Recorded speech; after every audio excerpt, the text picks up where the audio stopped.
Hai dan apa khabar semua? Nama saya Akmal. Dalam video projek sulam ini, saya dan rakan-rakan saya akan menerangkan tentang kesedaran menjaga keselamatan dalam komuniti yang perlu anda ketahui.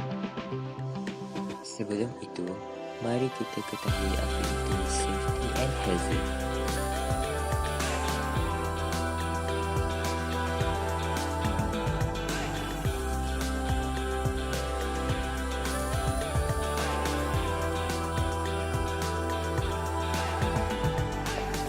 Berdasarkan soal selidik yang telah kami jalankan di dalam komuniti anda, terdapat beberapa masalah yang sering dihadapi yang dapat kami kenal pasti.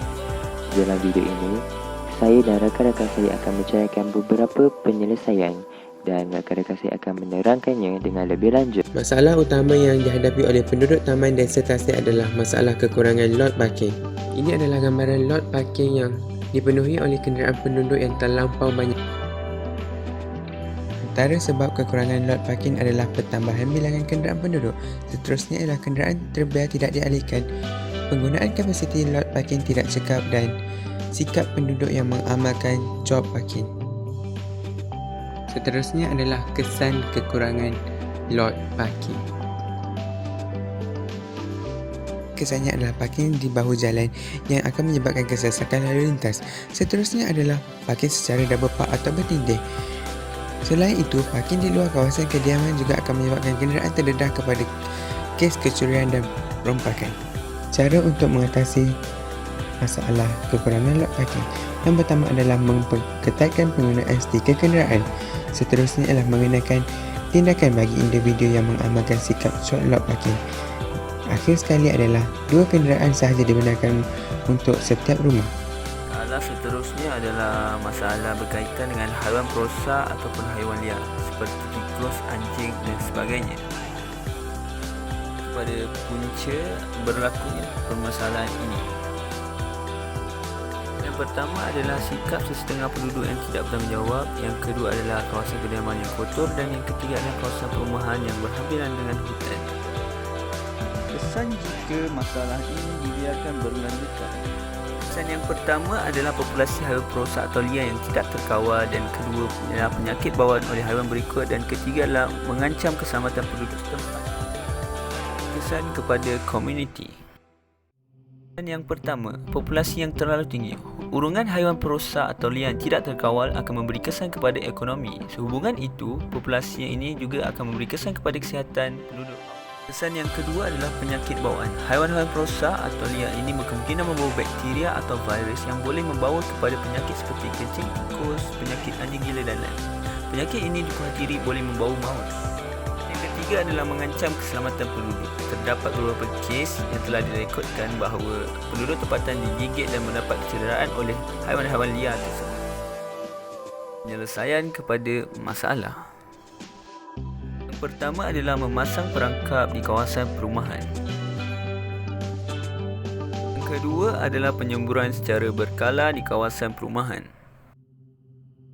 Yang ketiga adalah mengadakan kempen kesedaran tentang bahaya haiwan perosak atau haiwan liar jika dibiarkan membiak. Masalah ketiga yang dihadapi oleh penduduk Taman Desa Tasik ialah ketiadaan taman rekreasi.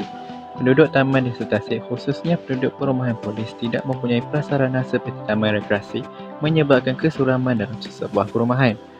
Terdapat beberapa kepentingan mempunyai taman rekreasi, antaranya ialah penduduk boleh menjalani aktiviti luar tanpa keluar dari kawasan perumahan, menyediakan prasarana untuk kanak-kanak bermain dan dapat meluangkan masa dan bersenam untuk mengekalkan kesihatan mental dan fizikal. Ketiadaan taman rekreasi semestinya memberikan kesan negatif kepada penduduk di sekitarnya. Antara kesan yang dihadapi oleh penduduk lebih kerap duduk di rumah sahaja, kemalangan berlaku, contohnya kanak-kanak bawah umur akan tergerak untuk pergi ke taman di seberang jalan yang sesak, menyebabkan risiko tinggi kemalangan boleh berlaku, dan kurang aktiviti sosial sesama jiran dan masyarakat. Di sini terdapat beberapa kaedah penyelesaian masalah yang boleh dilakukan. Penduduk boleh mewujudkan sebuah organisasi dan melakukan satu petisyen untuk mendubuhkan sebuah taman rekreasi. Selain itu, kawasan lapang yang kosong boleh digunakan secara efisien sebagai tapak pembinaan.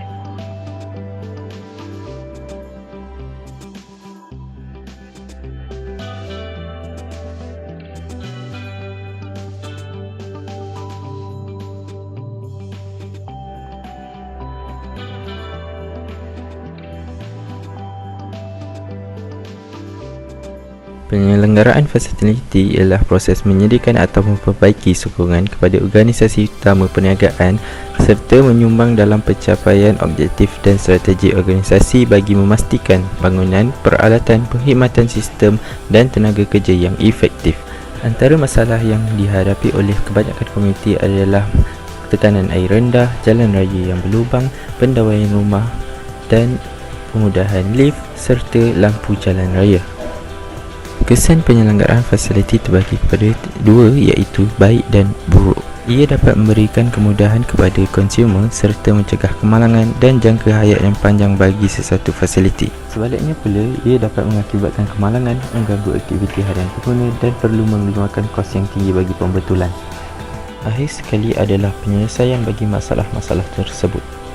Pertama sekali adalah penyelenggaraan berjadual, di mana penyelenggaraan pencegahan yang dilakukan mengikut perancangan yang telah ditentukan dalam tempoh sesuatu masa.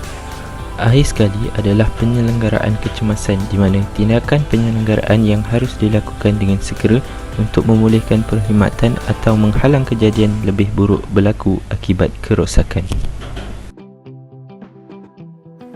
Kesimpulannya, masyarakat perlu peka dengan situasi yang berbahaya untuk mengelakkan kemalangan yang tidak diingini berlaku.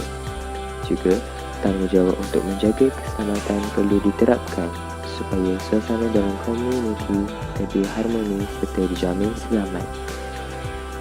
Terima kasih kepada anda yang sudi menonton dan jumpa lagi di masa akan datang. Bye-bye.